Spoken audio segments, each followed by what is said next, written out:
I'm Darren from GoEngineer, and this is a recap of Day 1 at 3DExperience World 2020.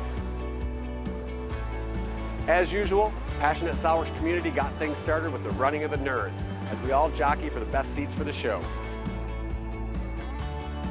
John Paulo Basai, president of SolidWorks Corporation, got us started, and then we heard from Bernard Charles, chairman of Dassault Systems, on our yearly State of the Platform presentation. Next was the amazing story of the Magic Wheelchair, a huge collaboration that creates amazing experiences for children, building their confidence and in many cases, turning them into local celebrities. Then we got a look at what's new at 3DExperience Works, some new bundles of the products that will be available to customers later this year.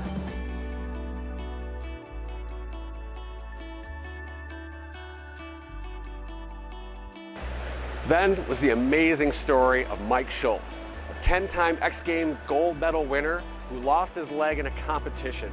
And instead of letting that stop him, he created his own extreme prosthetic that allowed him to once again compete at the highest levels and earn a silver medal back in competition with a leg that he built from parts in his own garage. He then founded BioAdapt, so he can now do the same thing for other wounded warriors and athletes who experienced the same tragedies. The morning finished with keynote speaker Charles Adler, the founder of Kickstarter. He talked about how, like most companies, they born from an idea that grew beyond their wildest dreams.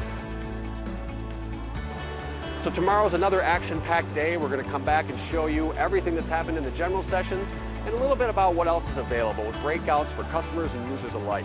We're also going to see what's happening in the 3D playground and what's happening with our partner products throughout the Dassault Systems universe. So I'm Darren from GoEngineer.